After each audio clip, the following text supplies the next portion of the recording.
में कितना खर्च हुआ होगा? Any idea? काफी ज्यादा हुआ होगा, आई एम श्योर। अंदाजा लगाइए। पूरे 55,000 करोड़ रुपए। एंड वेट फॉर इट, 2024 के लिए एस्टिमेट जानते हैं? इससे भी ज्यादा? 135 लाख करोड़। क्रेजी नंबर्स है ना? वाओ। अब इमेजिन कीजिए, व्हाट इफ हम ये सारा पैसा, ये सारा टाइम बचा सकें जस्ट वन इलेक्शन से? जस्ट वन इलेक्शन से। यही है आज हमारी गहरी पड़ताल का एक बहुत बड़ा सवाल। आगे बढ़ने से पहले एक छोटा सा काम कर दो। नीचे वो सब्सक्राइब का बटन है ना, उसे दबा दो, घंटी बजा दो, और लाइक तो बनता ही है दोस्त। इससे हमें और भी ऐसे अमेजिंग टॉपिक्स लाने की एनर्जी मिलती है। एग्जैक्टली। आज की हमारी पड़ताल बेसिकली भारत के लोकतंत्र की मशीन के पुर्जे पुर्जे समझने के बारे में है। हम इलेक्टोरल रिफॉर्म से शुरू करेंगे, फिर ईवीएम्स पर उठे सवालों को देखेंगे, और फिर देखेंगे कि भारत का पार्टी सिस्टम एक्चुअली कैसे बदल रहा है। तो जितना भी आप इलेक्शंस के बारे में सुनते हैं, आज उसका पूरा ब्रेकडाउन करेंगे। बिल्कुल सही। तो आज के हमारे लर्निंग मैप पर हैं ये 6 बड़े सवाल। ओके। नंबर 1, इलेक्टोरल रिफॉर्म्स और वन नेशन वन इलेक्शन की जरूरत ही क्यों है? इंपॉर्टेंट। नंबर 2, ईवीएम्स को लेकर इलेक्शन कमीशन के सामने एक्चुअली क्या चैलेंजेस हैं? ये तो हॉट टॉपिक है। 3, 2016 में ईसीआई ने कौन से रिफॉर्म सुझाए थे और वो कितने जरूरी हैं? ओके। 4th, क्या साइमल्टेनियस इलेक्शन से गवर्नमेंट की अकाउंटेबिलिटी कम हो जाएगी? इस पर डिस्कस करेंगे। Very critical point. 5, national parties centralisation क्यों चाहती हैं और रीजनल पार्टीज स्टेट ऑटोनॉमी क्यों? ये अजीब सी tug of war. Centre state tension. Right. And finally number 6, Indian party system के कॉन्ट्रडिक्शंस और पैराडॉक्सेस क्या हैं? इंटरेस्टिंग। तो चलो करते हैं इस ज्ञान के समंदर में गोताखोरी। हाँ, पहला सवाल उठाते हैं। Let's do it. तो पहला सवाल सीधा 2024 से। Examine the need for electoral reforms as suggested by various committees with particular reference to the one nation one election principle. And इसका ब्रॉड माइक्रो थीम है इंडियन पॉलिटी। चलिए टॉपिक शुरू करते हैं। इलेक्टोरल रिफॉर्म्स की जरूरत। राइट। तो electoral reforms का आसान भाषा में मतलब है हमारे इलेक्शन सिस्टम में सुधार करना, ताकि वो ज्यादा फेयर, ट्रांसपेरेंट और एफिशिएंट बन सके। एग्जैक्टली। जैसे जैसे डेमोक्रेसी इवॉल्व होती है, नए चैलेंजेस आते हैं, उन्हें एड्रेस करने के लिए ये रिफॉर्म्स जरूरी हो जाते हैं। इसका कोई रियल लाइफ एग्जांपल दे सकते हैं क्या, फॉर बेटर अंडरस्टैंडिंग? बिल्कुल। इसे ऐसे समझो जैसे आपके फोन का सॉफ्टवेयर अपडेट होता है। ओके। पुराने वर्जन में कुछ बग्स होते हैं, सिक्योरिटी इश्यूज होते हैं, राइट? नया अपडेट उन सबको फिक्स करके फोन को बेहतर बनाता है। इलेक्टोरल रिफॉर्म्स भी डेमोक्रेसी के लिए वैसे ही सॉफ्टवेयर अपडेट्स हैं। क्या बात है, that's a great analogy. Thanks. तो अब इसकी गहरी पड़ताल करते हैं। Let's start with the introduction. Right. तो बात शुरू होती है भारत के इलेक्टोरल लैंडस्केप की कॉम्प्लेक्सिटी से। बार बार चुनाव, फिर model code of conduct MCC का लगना, और इसकी वजह से सारे विकास के काम रुक जाते हैं। प्रिसाइसली। इसी कॉन्टेक्स्ट में रामनाथ कोविंद कमेटी की सिफारिशों पर based one nation one election bill जो दिसंबर 2024 में पास हुआ, उसने इस बहस को और भी हवा दे दी है। तो ये इंट्रोडक्शन के लिए एक solid current affairs based opening है। एब्सोल्युटली। चलिए अब बॉडी पर आते हैं, मॉडल आंसर का एनालिसिस करते हैं। अलग अलग कमिटीज ने क्या क्या सुझाव दिए हैं? ओके। तो इसमें कई कमिटीज इंपॉर्टेंट हैं। जैसे सेकंड एआरसी ने कहा कि इलेक्शन कमिश्नर्स की अपॉइंटमेंट के लिए सिलेक्शन प्रोसेस ट्रांसपेरेंट होना चाहिए, ताकि ईसीआई की ऑटोनॉमी बढ़े। इनफैक्ट सुप्रीम कोर्ट ने तो कोलिजियम सिस्टम का भी सुझाव दिया था। राइट। फिर आते हैं financial reforms. Indrajit Gupta committee ने स्टेट फंडिंग ऑफ इलेक्शंस की बात की। स्टेट फंडिंग मतलब सरकार इलेक्शंस का खर्चा उठाए। हाँ, ताकि मनी पावर का रोल कम हो। और लॉ कमीशन की 255th रिपोर्ट ने पॉलिटिकल डोनेशंस में ट्रांसपेरेंसी के लिए डिजिटल पेमेंट्स पर जोर दिया। और पॉलिटिकल रिफॉर्म्स के बारे में? उसके लिए लॉ कमीशन की 244th रिपोर्ट बहुत इंपॉर्टेंट है। इसने राजनीति के डीक्रिमिनलाइजेशन की वकालत की, सेक्शन 8 ऑफ आरपीए 1951, और ईसीआई ने वोटर आईडी आधार लिंकिंग की सिफारिश की है। अब इसके दूसरे पार्ट पर आते हैं, वन नेशन वन इलेक्शन का एनालिसिस। देखिए, ये कोई नया आइडिया नहीं है। 1951 से 1967 तक इंडिया में ऐसा ही होता था। तो फिर ये साइकिल टूटा क्यों? क्योंकि कुछ स्टेट असेंबलीज प्रीमेच्योर डिसॉल्व हो गई और साइकिल बिगड़ गया। इसे वापस लाने के लिए कॉन्स्टिट्यूशनल इम्प्लीकेशंस हैं। मतलब आर्टिकल्स 83, 85, 172, 174 और 356 में अमेंडमेंट्स करने होंगे। यस, और उसके लिए पार्लियामेंट में 2/3 मेजॉरिटी चाहिए। It's a huge challenge. Challenges तो हैं, सारे स्टेट्स के इलेक्टोरल साइकिल्स को सिंक करना, प्रीमेच्योर डिसोल्यूशन को हैंडल करना और फेडरल स्ट्रक्चर को बचाए रखना काफी मुश्किल लगता है। बिल्कुल। अब इसके बेनिफिट्स और कंसर्न्स को देखते हैं। ओके, तो बेनिफिट्स क्या हैं? पहला, बार बार एमसीसी नहीं लगेगा, तो पॉलिसी इंप्लीमेंटेशन कंसिस्टेंट रहेगी। खर्चा बचेगा, वो तो है ही। हाँ, सुरक्षा बलों और एडमिनिस्ट्रेटिव स्टाफ पर बोझ कम होगा, और वोटर टर्नआउट भी बढ़ सकता है क्योंकि लोगों को बार बार वोटिंग के लिए नहीं जाना पड़ेगा। और कंसर्न्स? सबसे बड़ा कंसर्न है राज्यों की ऑटोनॉमी कम हो सकती है। ये कोऑपरेटिव फेडरलिज्म की स्पिरिट के अगेंस्ट जा सकता है। राइट। और इसने बड़े स्केल पे इलेक्शन कराने के लिए जबरदस्त इंफ्रास्ट्रक्चर भी तो चाहिए होगा। करेक्ट। और एक डर ये भी है कि नेशनल पार्टीज को रीजनल पार्टीज पर एक अनफेयर एडवांटेज मिल सकता है। तो कंक्लूजन क्या निकालें इसका? कंक्लूजन ये है कि इलेक्टोरल रिफॉर्म्स, खासकर one nation one election, governance को एफिशिएंट बनाने की दिशा में एक बड़ा कदम है। लेकिन इसकी सक्सेस इस बात पर डिपेंड करती है कि हम डेमोक्रेटिक वैल्यूज और एडमिनिस्ट्रेटिव एफिशिएंसी के बीच बैलेंस कैसे बनाते हैं। Perfectly put. और हमारे पास स्वीडन और साउथ अफ्रीका जैसे देशों के सक्सेसफुल मॉडल्स भी हैं टू लर्न फ्रॉम। चलिए अब कुछ क्रॉस क्वेश्चंस हो जाएं। पहला, स्ट्रक्चर पर। इस आंसर में कमिटीज के नाम और रिपोर्ट नंबर्स मेंशन करना जरूरी क्यों है? ये आपके आंसर को ऑथेंटिक और वेल रिसर्च्ड बनाता है। एग्जामिनर को दिखाता है कि आपने गहरी पढ़ाई की है, सिर्फ ऊपर ऊपर से नहीं। Make sense. अब कंटेंट पर।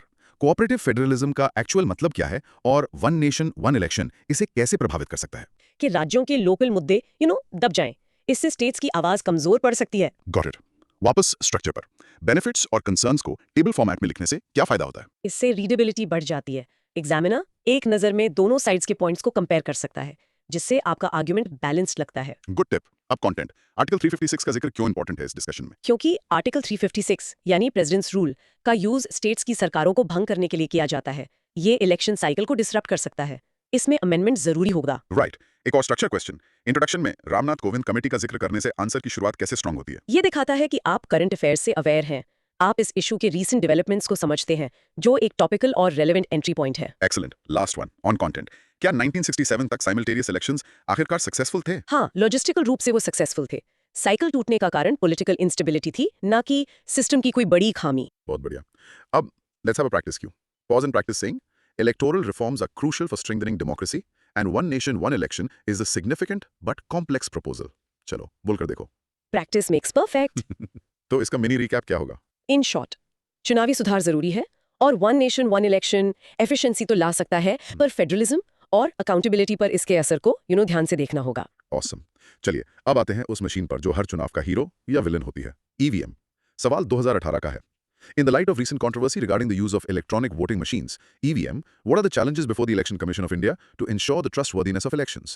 और इसका ब्रॉड माइक्रो थीम है, अगेन Indian polity. टॉपिक है ईवीएम्स पर भरोसा कायम रखना। देखिए, ईवीएम्स ने इंडिया में वोटिंग को आसान बनाया है, नो डाउट, लेकिन उन पर टेम्परिंग के आरोप भी लगते रहे हैं। तो इलेक्शन कमीशन ऑफ इंडिया यानी ईसीआई के लिए सबसे बड़ा चैलेंज है जनता का इन मशीन्स पर ट्रस्ट बनाए रखना। एग्जैक्टली, रियल लाइफ एग्जांपल से समझें। हाँ प्लीज। ये ऑनलाइन बैंकिंग जैसा है। आप ट्रस्ट करते हैं कि आपका पैसा सेफ है क्योंकि बैंक कहता है कि उनके पास स्ट्रॉन्ग फायरवॉल्स, ओटीपीज और इंक्रिप्शंस हैं। राइट। ईसीआई को भी जनता को ईवीएम्स की सिक्योरिटी फीचर्स के बारे में बिल्कुल वैसे ही विश्वास दिलाना होता है। Perfect analogy. तो अब इसकी डीप डाइव करते हैं। इंट्रोडक्शन से शुरू करते हैं। ईवीएम्स भारतीय लोकतंत्र का एक इम्पॉर्टेंट हिस्सा है, लेकिन हाल के विवादों ने इलेक्टोरल प्रोसेस में पब्लिक ट्रस्ट को मेंटेन करने की जरूरत को हाईलाइट किया है। तो ईसीआई के सामने ईवीएम्स की इंटेग्रिटी और रिलायबिलिटी सुनिश्चित करने की एक मल्टी डायमेंशनल चैलेंज है। एग्जैक्टली। अब बॉडी में आते हैं। इसके चैलेंजेस को हम कैसे कैटेगराइज कर सकते हैं? हम इसे टेक्निकल, एडमिनिस्ट्रेटिव और ट्रस्ट बिल्डिंग चैलेंजेस में बांट सकते हैं। ओके, सो टेक्निकल चैलेंजेस क्या हैं? पहला, हार्डवेयर सिक्योरिटी।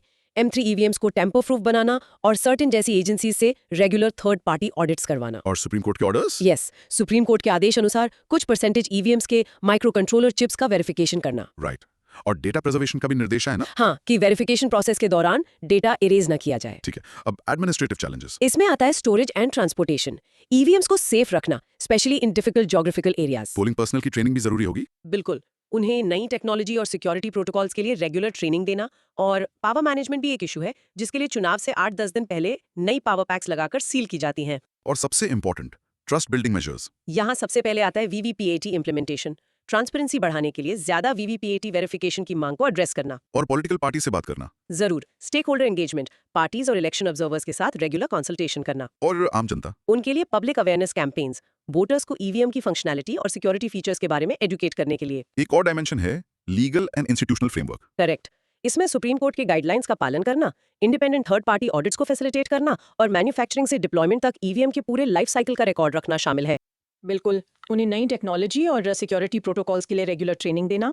और पावर मैनेजमेंट भी एक इशू है, जिसके लिए चुनाव से 8-10 दिन पहले नई पावर पैक्स लगाकर सील की जाती हैं। और सबसे इंपॉर्टेंट, ट्रस्ट बिल्डिंग मेजर्स। यहाँ सबसे पहले आता है वीवीपीएटी इम्प्लीमेंटेशन। ट्रांसपेरेंसी बढ़ाने के लिए ज्यादा वीवीपीएटी वेरिफिकेशन की मांग को एड्रेस करना। और पॉलिटिकल पार्टी से बात करना। जरूर, स्टेक होल्डर एंगेजमेंट, पार्टीज और इलेक्शन ऑब्जर्वर्स के साथ रेगुलर कंसल्टेशन करना। और आम जनता? उनके लिए पब्लिक अवेयरनेस कैंपेन्स, वोटर्स को ईवीएम की फंक्शनैलिटी और सिक्योरिटी फीचर्स के बारे में एजुकेट करने के लिए। एक और डायमेंशन है legal and institutional framework. Correct. इसमें सुप्रीम कोर्ट के गाइडलाइंस का पालन करना, इंडिपेंडेंट थर्ड पार्टी ऑडिट्स को फैसिलिटेट करना और मैन्युफैक्चरिंग से डिप्लॉयमेंट तक ईवीएम के पूरे लाइफ साइकिल का रिकॉर्ड रखना शामिल है। तो इसका कंक्लूजन क्या होगा?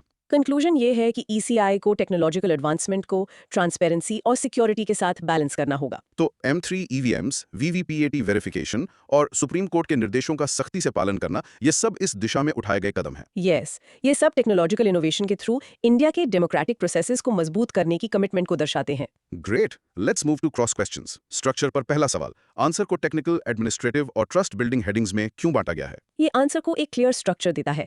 एग्जामिनर अलग अलग तरह की चैलेंजेस को आसानी से समझ सकता है और आपके एनालिसिस की डेप्थ को देख सकता है। Make sense. Content question, VVPAT आखिर है क्या और ये ट्रस्ट बिल्डिंग में कैसे मदद करता है? वीवीपैट यानी voter verifiable paper audit trail. ये एक सिस्टम है जो वोट डालने पर एक कागज की पर्ची प्रिंट करता है जिसे वोटर देख सकता है। ये ईवीएम के वोट को फिजिकली वेरीफाई करने का एक तरीका है। जिससे ट्रांसपेरेंसी बढ़ती है, right? Exactly. Back to structure. हर पॉइंट में सुप्रीम कोर्ट या सर्ट इन जैसी स्पेसिफिक बॉडीज का जिक्र करना क्यों फायदेमंद है? ये आपके पॉइंट्स को एविडेंस बेस्ड बनाता है। ये दिखाता है कि आप सिर्फ जनरल बातें नहीं कर रहे, बल्कि इंस्टीट्यूशनल मेजर्स की भी जानकारी रखते हैं। Good point. कंटेंट पर M3 EVMs M1 या M2 EVM से बेहतर क्यों है? क्योंकि M3 EVMs में एडवांस्ड सिक्योरिटी फीचर्स हैं, जैसे सेल्फ डायग्नोस्टिक चेक्स और टैंपरिंग का पता लगाने की क्षमता। ये उन्हें पिछले मॉडल से ज्यादा सिक्योर बनाती हैं। ओके। स्ट्रक्चर। कंक्लूजन में बैलेंस शब्द का इस्तेमाल क्यों किया गया? ये एक नुआंस्ड अप्रोच दिखाता है। मतलब सोल्यूशन टेक्नोलॉजी को पूरी तरह से अपनाने या रिजेक्ट करने में नहीं है, बल्कि एफिशिएंसी और सिक्योरिटी के बीच एक संतुलन खोजने में है। Last one on content. EVM का डेटा इरेज करने से रोकने का सुप्रीम कोर्ट का निर्देश क्यों आया? ये सुनिश्चित करने के लिए कि अगर कोई इलेक्शन पिटीशन फाइल होती है तो वेरिफिकेशन और रिकाउंट के लिए डेटा अवेलेबल रहे। इससे प्रोसेस में ट्रांसपेरेंसी बनी रहती है। बहुत अच्छे। अब टाइम है प्रैक्टिस का। Rehearse this. ECI faces technical, administrative, and trust-related challenges to ensure EVM integrity, which are being addressed through measures like VVPAT and third-party audits. Practice करो। एब्सोल्युटली। और इसका mini recap. In short, EVM पर भरोसा बनाए रखना ECI के लिए एक बड़ी चुनौती है, जिसके लिए तकनीकी सुरक्षा, प्रशासनिक सख्ती और जनता के बीच जागरूकता तीनों जरूरी हैं। फंटास्टिक। चलो थोड़ा पीछे चलते हैं। साल 2016 में ECI ने कुछ बड़े सुधारों का प्रस्ताव रखा था। तो सवाल है, to enhance the quality of democracy in India, the Election Commission of India has proposed electoral reforms in 2016. What are the suggested reforms and how far are they significant to make democracy successful? Broad micro theme, Indian polity. Topic 2016 के प्रस्तावित चुनावी सुधार। Right. तो 2016 में ECI ने कुछ की areas में रिफॉर्म सुझाए, जैसे पॉलिटिकल फंडिंग में ट्रांसपेरेंसी, टेक्नोलॉजी का बेहतर इस्तेमाल और वोटर पार्टिसिपेशन बढ़ाना। इसका मेन एम था डेमोक्रेसी की क्वालिटी को इंप्रूव करना। करेक्ट। इसका रियल लाइफ एग्जांपल क्या हो सकता है? सोचो, स्कूल का स्टूडेंट काउंसिल इलेक्शन है। ओके। कुछ कैंडिडेट्स बहुत ज्यादा पैसा खर्च कर रहे हैं, कुछ फेक आईडी कार्ड से वोट डालने की कोशिश कर रहे हैं। ECI के रिफॉर्म्स इन्हीं प्रॉब्लम्स को सॉल्व करने जैसे हैं। मतलब खर्च की लिमिट तय करना, आईडी चेक को full proof banana and so on. Precisely. चलिए इसकी गहरी पड़ताल करते हैं। इंट्रोडक्शन से स्टार्ट करते हैं। भारत के डेमोक्रेटिक फ्रेमवर्क को मजबूत करने के लिए 2016 में ECI ने कॉम्प्रिहेंसिव इलेक्टोरल रिफॉर्म्स का प्रस्ताव रखा। इन सुधारों का उद्देश्य इलेक्टोरल सिस्टम में वेरियस चैलेंजेस को एड्रेस करना और डेमोक्रेसी की क्वालिटी को बढ़ाना था। बिल्कुल। अब आते हैं बॉडी पर। ECI ने क्या-क्या की रिफॉर्म्स प्रपोज किए थे? इसको हम 3 पार्ट्स में डिवाइड कर सकते हैं। पहला, ट्रांसपेरेंसी इन पॉलिटिकल फंडिंग। इसमें क्या था? एक सर्टेन लिमिट से ऊपर के डोनर्स की आइडेंटिटी डिस्क्लोज करना कंपलसरी बनाना। और कॉर्पोरेट डोनेशंस? उनको लिमिट करना, ताकि मनी पावर का अनुचित प्रभाव रोका जा सके। और डोनेशंस के लिए डिजिटल पेमेंट सिस्टम्स इंट्रोड्यूस करना। For a clear audit trail. Good idea. दूसरा पॉइंट? दूसरा था टेक्नोलॉजिकल एनहांसमेंट। इसमें तो वीवीपैट होगा। यस, सभी पोलिंग स्टेशंस पर वीवीपैट मशीन्स का इम्प्लीमेंटेशन, साथ ही वोटर फ्रॉड रोकने के लिए बायोमेट्रिक आइडेंटिफिकेशन सिस्टम्स का इंटीग्रेशन। और ईवीएम्स को और स्ट्रांग बनाना। राइट। ईवीएम इंफ्रास्ट्रक्चर को एडवांस्ड सिक्योरिटी फीचर्स के साथ मजबूत करना। और तीसरा एरिया? Voter participation initiatives. इसमें कंपलसरी वोटिंग का आइडिया भी था ना? हाँ, कंपलसरी वोटिंग की पॉसिबिलिटी एक्सप्लोर करना, साथ ही online voter registration systems introduce करना। और डिफरेंटली एबल्ड वोटर्स के लिए बेहतर एक्सेसिबिलिटी फीचर्स। यस। तो इन रिफॉर्म्स का सिग्निफिकेंस क्या है? देखिए, इनका सिग्निफिकेंस 2 लेवल पर है। एक, डेमोक्रेटिक स्ट्रेंथनिंग। फंडिंग में ट्रांसपेरेंसी से करप्शन कम होता है, टेक्नोलॉजी से फुल प्रूफ वोटिंग होती है। और दूसरा? Electoral integrity. VVPAT से इलेक्ट्रल प्रोसेस में विश्वास बढ़ता है, बायोमेट्रिक से डुप्लीकेट वोटिंग रुकती है, डिजिटल पेमेंट से ब्लैक मनी का यूज रुकता है। लेकिन इन्हें इंप्लीमेंट करने में चैलेंजेस भी तो होंगे। बिल्कुल, रिसोर्सेज की कमी, खासकर हर पोलिंग स्टेशन पर टेक्नोलॉजी लागू करने में। और पॉलिटिकल पार्टीज का रेजिस्टेंस भी तो होगा फंडिंग ट्रांसपेरेंसी को लेकर। एग्जैक्टली। और कंपलसरी वोटिंग को लागू करने में कॉन्स्टिट्यूशनल और प्रैक्टिकल दोनों तरह की चैलेंजेस हैं। तो इसका कंक्लूजन क्या लिखा जाए?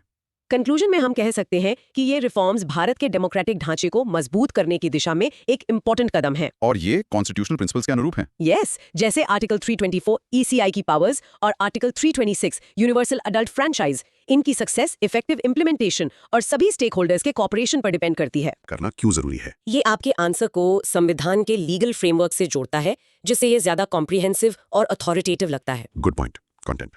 कंपल्सरी वोटिंग एक अच्छा आइडिया क्यों नहीं हो सकता? क्रिटिक्स का तर्क है कि वोट ना देने का अधिकार भी एक डेमोक्रेटिक अधिकार है।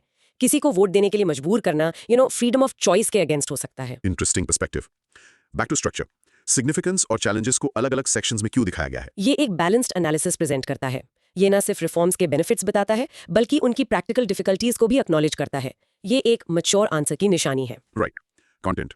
पॉलिटिकल फंडिंग में ट्रांसपेरेंसी लाने में सबसे बड़ी बाधा क्या है? सबसे बड़ी बाधा पॉलिटिकल पार्टीज की अनविलिंगनेस है, वो अपने डोनर्स की आइडेंटिटी सीक्रेट रखना चाहते हैं ताकि उनके फंडिंग सोर्सेज पर कोई सवाल ना उठे।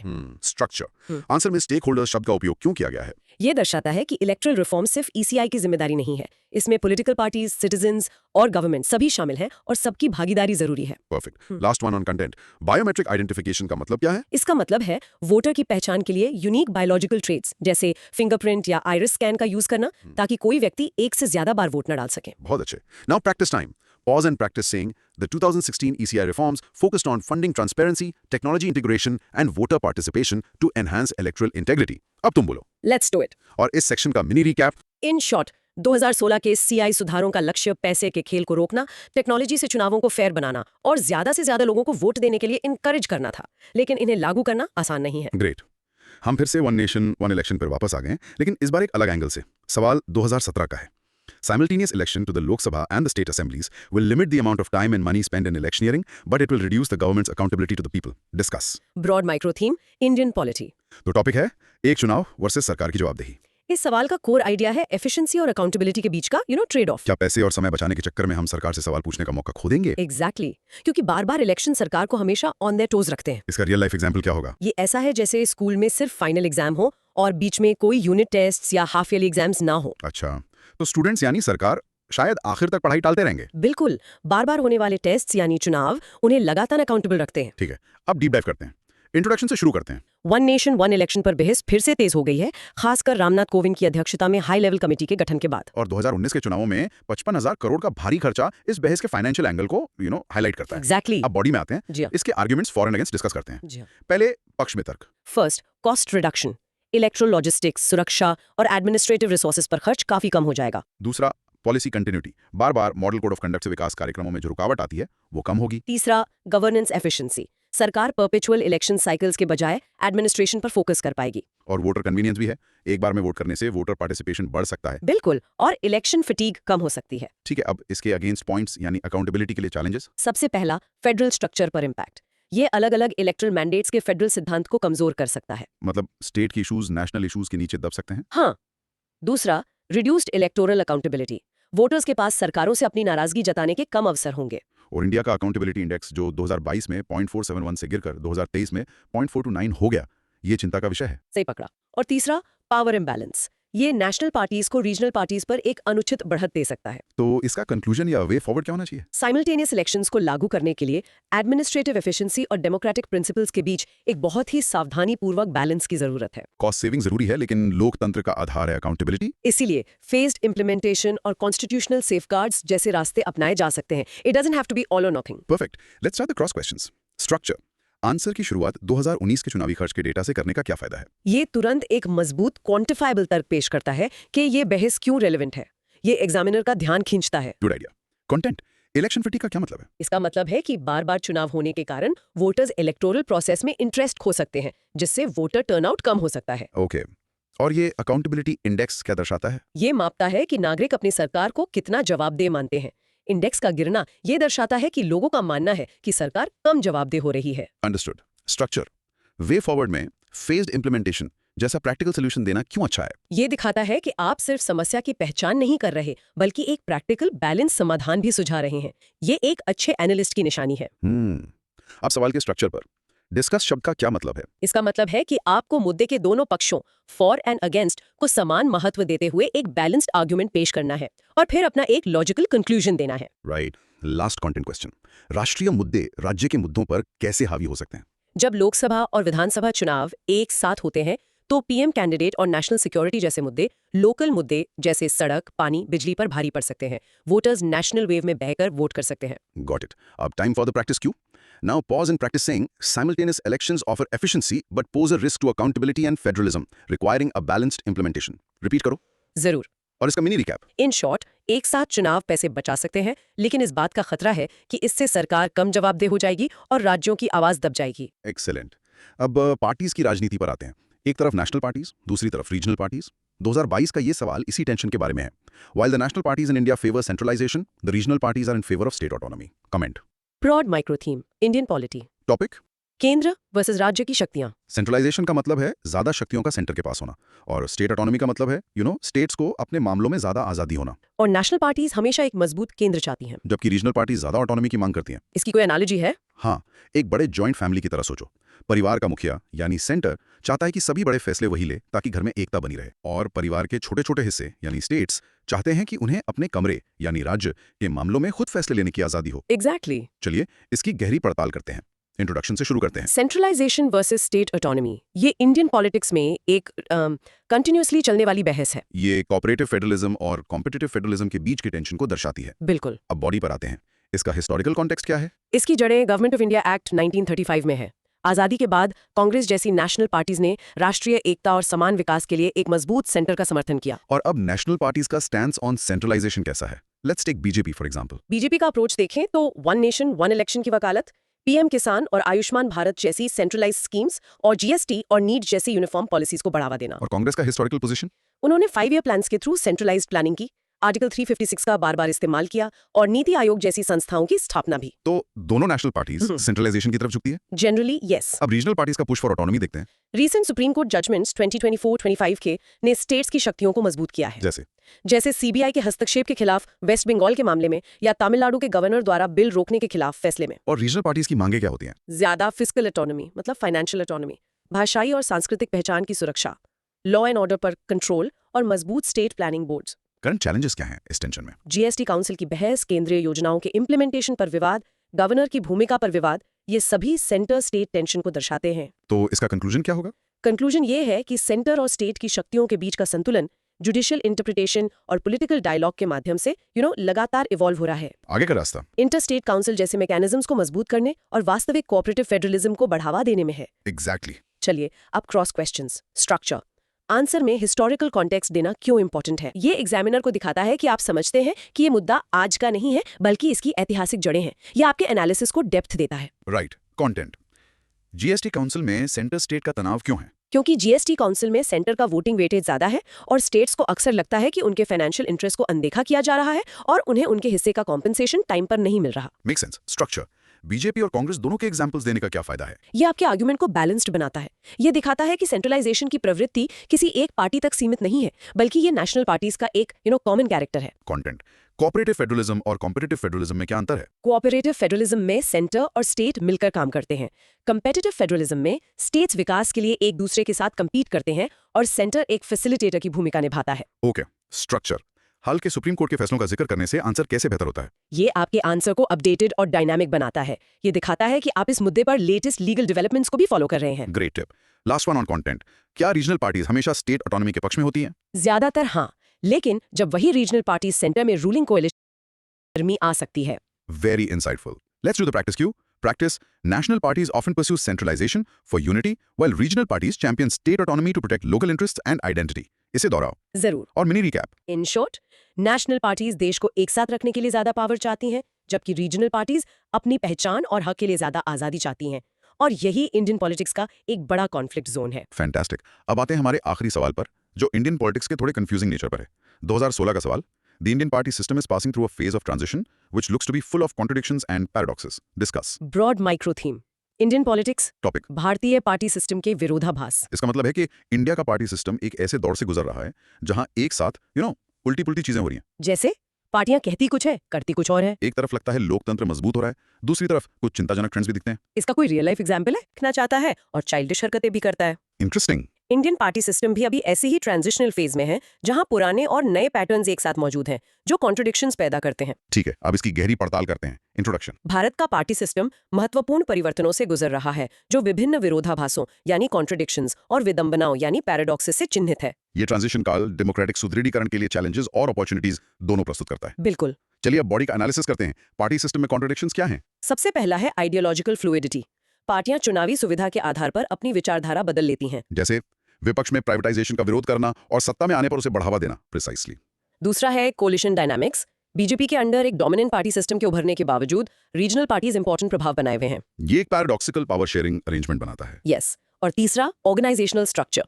पार्टियां इंटरनल डेमोक्रेसी की वकालत करती हैं लेकिन अक्सर उनमें डायनास्टिक लीडरशिप और सेंट्रलाइज्ड डिसीजन मेकिंग दिखाई देते हैं। ठीक है, अब कंटेम्पररी पॉलिटिक्स के पैराडॉक्सेस क्या हैं? पहला है इलेक्टोरल बिहेवियर। ईसीआई के डेटा के अनुसार 6 नेशनल और 58 स्टेट पार्टीज होने के बावजूद चुनावी नतीजे अक्सर डोमिनेंट पार्टीज के पक्ष में जाते हैं। जैसे 2025 के दिल्ली विधानसभा चुनाव में बीजेपी को 47.15% वोट्स के साथ 48 सीटें मिलना। ये first pass the post system के पैराडॉक्सिकल आउटकम्स को हाईलाइट करता है। और दूसरा paradox, democratic functioning, registered parties की बढ़ती संख्या, 2763 अनरजिस्टर्ड पार्टीज भी हैं।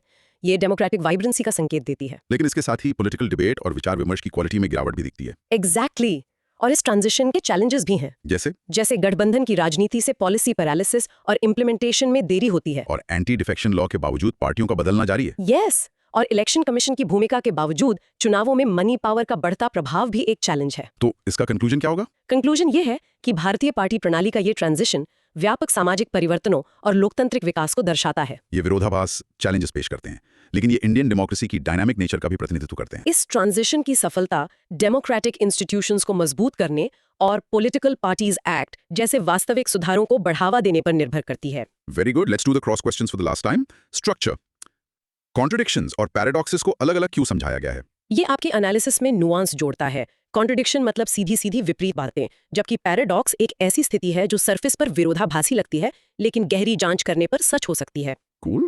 Content, first pass the post system paradoxical क्यों है? क्योंकि इस सिस्टम में एक पार्टी 50% से कम वोट पाकर भी अधिकांश सीटें जीत सकती है। ये पॉपुलर वोट और सीट्स के बीच एक अजीब सा अंतर पैदा करता है। ठीक है, कंटेंट। एंटी डिफेक्शन लॉ क्या है और ये एक पैराडॉक्स कैसे है? ये कानून दल बदल को रोकने के लिए बनाया गया था। पैराडॉक्स ये है कि कानून होने के बावजूद विधायक अक्सर इस्तीफा देकर और फिर से चुनाव लड़कर पार्टी बदल लेते हैं, जिससे कानून का उद्देश्य ही विफल हो जाता है। स्ट्रक्चर, कंक्लूजन में पॉलिटिकल पार्टीज एक्ट जैसे स्पेसिफिक रिफॉर्म का सुझाव देना क्यों अच्छा है? ये एक फॉरवर्ड लुकिंग और सोल्यूशन ओरिएंटेड कंक्लूजन प्रदान करता है। ये दिखाता है कि आप सिर्फ समस्याओं का विश्लेषण नहीं कर रहे हैं, बल्कि संभावित समाधानों के बारे में भी सोच रहे हैं। Good point. स्ट्रक्चर, ईसीआई के डेटा जैसे पार्टीज की संख्या का उपयोग करने से क्या लाभ होता है? ये आपके तर्क को ठोस सबूतों पर आधारित करता है, जिससे आपका आंसर ज्यादा विश्वसनीय और फैक्चुअल लगता है। Last question on content, ideological fluidity का एक और एग्जांपल क्या हो सकता है? जब सेक्युलर होने का दावा करने वाली पार्टियां चुनावी लाभ के लिए कम्युनल पार्टीज के साथ गठबंधन कर लेती हैं। परफेक्ट। अब प्रैक्टिस का time. Practice saying India's party system is in a transition filled with contradictions like ideological fluidity and dynastic politics alongside democratic vibrancy.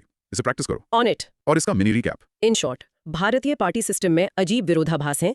पार्टियां बढ़ रही हैं, पर बहस का स्तर गिर रहा है और विचारधारा की जगह चुनावी जीत ज्यादा मायने रखती है। वाव, क्या सफर था। हमने भारत के इलेक्टोरल सिस्टम की गहराई से पड़ताल की। बिल्कुल। हमने आज की चर्चा में इन 6 जरूरी सवालों को समझा। पहला, electoral reforms and one nation one election.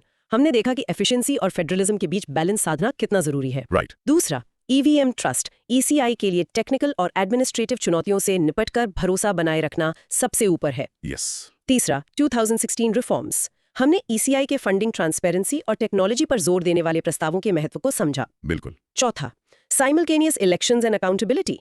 हमने जाना कि समय और पैसा बचाने की कीमत कहीं सरकार की जवाबदेही कम करके ना चुकानी पड़े। ट्रू। पांचवा, सेंट्रलाइजेशन वर्सेस ऑटोनॉमी। नेशनल और रीजनल पार्टीज के बीच शक्तियों को लेकर चलने वाली खींचतान को समझा।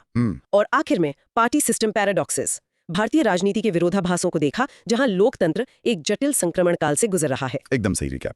और अब आपके लिए एक सवाल छोड़कर जा रहे हैं, जरा सोचो। अगर आपको भारत के चुनावी सिस्टम में सिर्फ एक सुधार करने की शक्ति दी जाए तो वो क्या होगा? क्या आप पॉलिटिकल फंडिंग को पूरी तरह ट्रांसपेरेंट बना देंगे, या ईवीएम की जगह बैलेट पेपर वापस लाएंगे, या फिर कुछ और? इसका जवाब नीचे कमेंट्स में जरूर बताना। हमें आपके विचार जानने का इंतजार रहेगा। यस। और हाँ, अगर आज की इस गहरी पड़ताल में मजा आया तो चैनल को सब्सक्राइब करना, इस वीडियो को लाइक करना और अपने दोस्तों के साथ शेयर करना मत भूलना। अगली बार फिर मिलेंगे एक और दिलचस्प विषय के साथ। Take care.